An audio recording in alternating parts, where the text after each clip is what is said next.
I'm excited to be able to welcome on Internet Station and obviously IMG post-grad commit Jaxon Williams. What's going on today, bro?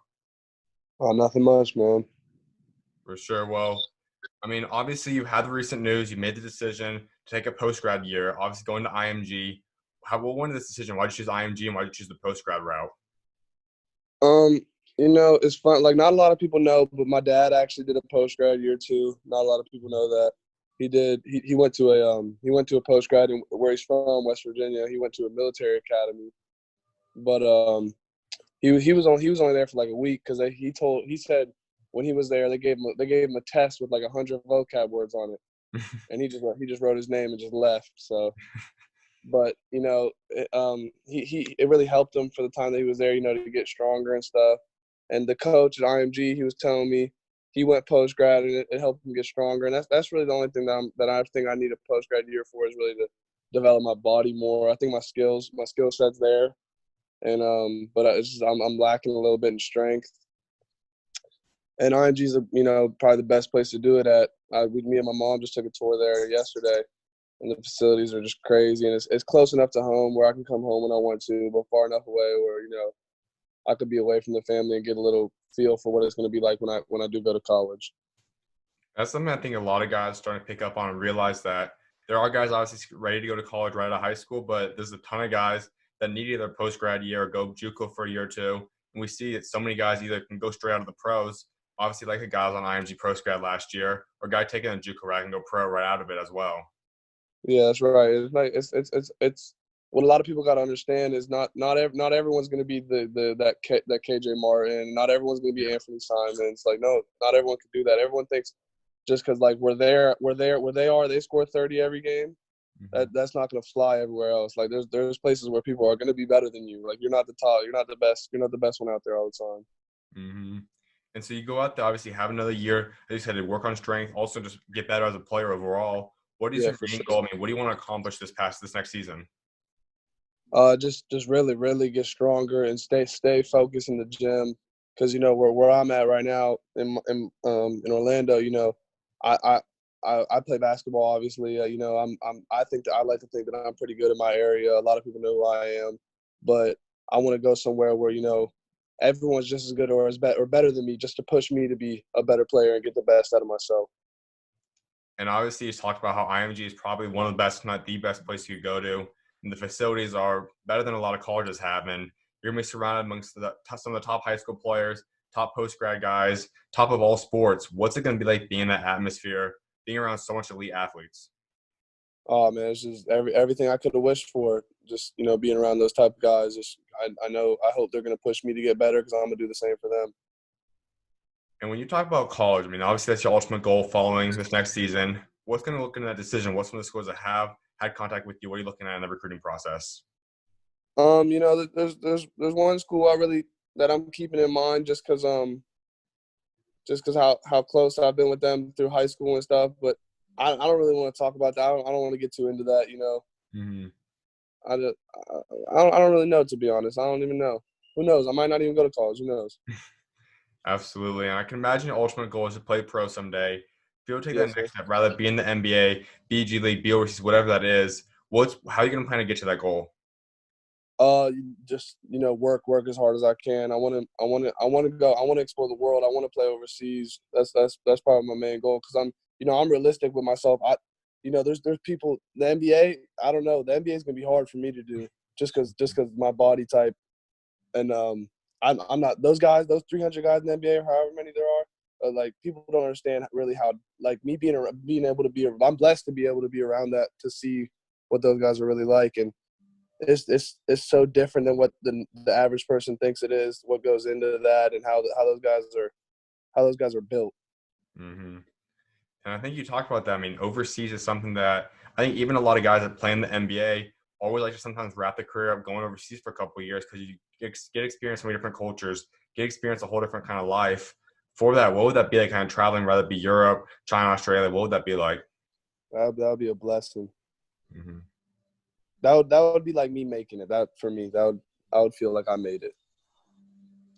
Is there any country in particular that you'd really like to sometime someday play for?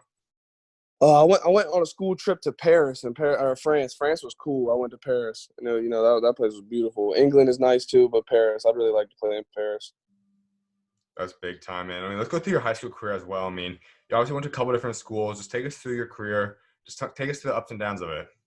Yeah, so my freshman year, I started off at a place called the First Academy, Mm. and it was cool. I played there. We had a good team. Um, the it was cool. My sister, me and I have two little sisters. My little sister, not a lot of people know this too. She's a freshman. She's going to 10th grade. She's number one softball player in the country. Mm-hmm. She's committed to Florida, and she didn't really like it, and she wanted to go back to where we all went to middle school called Windermere Prep. So I didn't want to leave my sisters. So they wanted to go to Winter Prep. So I went back to Winter Prep with them. So I mean no. They went back to Winter Prep and I went to Montverde. Mm-hmm. Yeah, they went to Montverde. And then I was like, oh, I don't want to be at school without my sisters. But Montverde was cool, it wasn't really what I expected. It's not really what everyone thinks. But it's cool people being around those type of guys. Like I was around RJ every day. That was my guy and stuff like that. Like it's cool being around them. But I played there, and then I went to Windermere Prep. And then at Windermere Prep, my first year. We got this kid named Fambo Zhang. I don't know if you know who that is, Mm-hmm. but he goes to Windermere Prep now. He's man, he's a monster, like 10th grader from China. Oh my gosh, like 6'10". He's a monster. We got him. But, we were pretty good. We lost a few. We didn't do as good as we should have. And me and the coach had some stuff.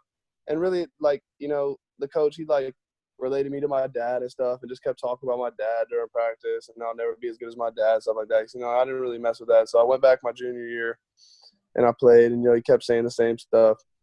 So my senior year, I was actually still at Windermere Prep.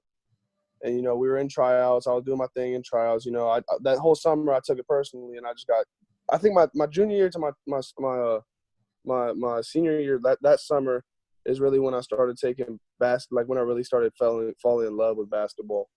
I really started taking it seriously. So I got a lot, I tried to stay in the gym with my trainer.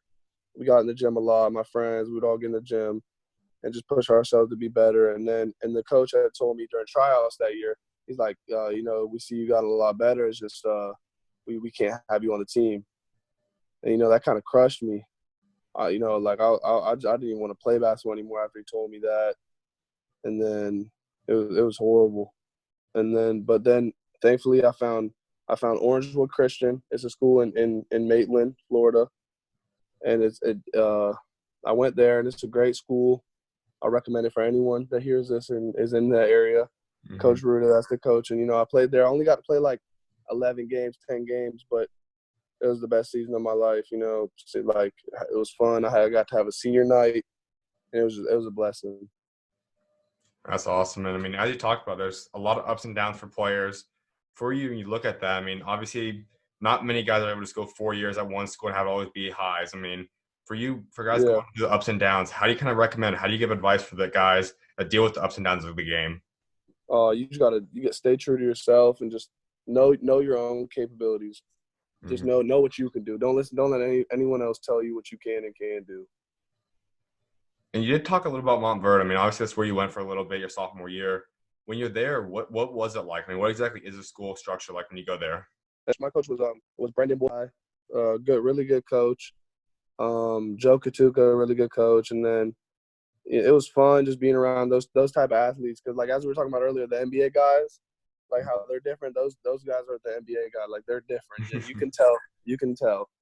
So when I would go to lunch, those guys I would see RJ and Andrew Nemhard. Those guys would be working out, and it's just the way they push themselves so hard, and it's just crazy. It's crazy to be around that type of energy. Absolutely. And touch up a little bit also on a thing that I think a lot of guys that have their dads play at the NBA, especially guys that are very well achieved in the NBA careers. A lot of people, obviously, it's hard. And a lot of guys obviously deal with the coaches and people obviously talking about relating you to your dad. How did you kind of get used to that? How did you adjust to that? Just at first when I was younger, it really affected me a lot. Mm-hmm. And then once I started getting used to it, it's just I don't got to worry about that. It's cool to me. Yeah, my dad did good. He did good. He did great for what he did. He was good at what he did. I just take it as a compliment now. Yeah, thank you. I don't know what else to say to you. And we see so many guys, obviously, their sons are playing basketball now. I mean, growing up, I know you're kind of close with the O'Neals, obviously. We see guys like Bronny and all them. Seeing some of Yeah. the guys, like the next generation of guys, what's that like seeing all you guys kind of grow up now? I just think it's crazy. It's cool how everyone, kind of like pass on the torch, kind of. It's cool to see that. And you really became a kind of an internet sensation ever since you've been about 10, 11, 12 years old. When you first started to blow up, what's going through your mind? How did you adjust to having the fame? Oh, I don't even know when I first got that first home team mixtape. I was like I was so starstruck because I didn't even know the guy was there for me. I didn't know what was going on. It was like at that point, basketball was just for fun to me. I didn't even like basketball. I played more baseball. Uh, I was just playing basketball just for fun. And then when I got that mixtape and I seen it kept getting all those views, it was crazy for me. I wish it was a few. I wish it was like a couple months later though, when Instagram was getting really big though, so I'd have more followers. To be honest. And there's one game that wasn't obviously on a mixtape was when your dad coached you. You guys won by like 100 points. I mean, just having Oh the yeah. things when you're able to have that father-son bond, and be able to coach and play with under him. What's that like? It's great. He coached me in Florida when we coached with another person's dad. He's real hard on me, especially during practice. But I guess that's how it should be. No, like he if I did bad, I wouldn't play. He wouldn't play me. So it's fun though. He just wants the best for me, and I know that. And as you said, I mean, your sister's obviously one of the top player in softball. Your family's just built of Yeah, athletes in there. I'm sure you guys have played some one-on-one, two-on-two games before. How do those games usually of go? course. My dad usually will get the best of me, or used to, but now he won't admit it, but he can't beat me anymore. When was the Yeah, first he time you can't. started beating him? Probably a couple months, or when he played in the Big Three and he tore his ACL. After that, I probably stopped. He stopped being able to beat me. Off the court wise, I mean, I'm sure obviously there's always at some point the ball will stop bouncing. What's the stuff you're kind of looking at? What's the stuff you really want to possibly invest in, possibly do off the court? To be honest, my probably maybe like I don't I don't really know, to be honest with you. Invest in properties, probably. That's probably what it is. I know you obviously talk about your faith quite a bit. I mean, how about your faith with God? I mean, how has it kind of helped get you to the point you're at today? Oh yeah, I to be honest, I didn't have a very strong relationship with God through middle school and like ninth and 10th grade, but some stuff with basketball and just life started happening. I started getting in trouble more than I should have. Finding God, that it changed my whole life. Like that's someone that'll really be there for you when no one else will be. He'll show you the light whenever you need. Like it's sensational. Amen, man. Couldn't agree more. And my last thing before I let you go is, I mean, you obviously want to both be able to shine on God's light, have an impact in the community and the world. I mean, how do you kind of plan to do that? What's kind of your goals off the court in terms of helping community and being a light? Just trying to be a really down to earth person. Never let anything get to you. Like never let. I'm not trying to say like I have this, but because people have it way more than me. But just because I have like 29,000 followers, whatever, on Instagram, like or whatever, millions of views on YouTube, like I'm just the same type of person as anyone else. Like just because I live in a nice area doesn't mean I'm any different than anyone else. Like we all got to go through the same thing. Some people got it harder than I do, and I got to realize that, and I just got to be there for anyone who needs me. No doubt, man. Well, I'm definitely excited to see what God's got in store for you next, man. Yes, sir. Man, appreciate taking time to come on, my guy, and talk to you later, man. Yes, sir. Anytime. All right, sounds good, man. God bless. All right. All right. Peace. God bless.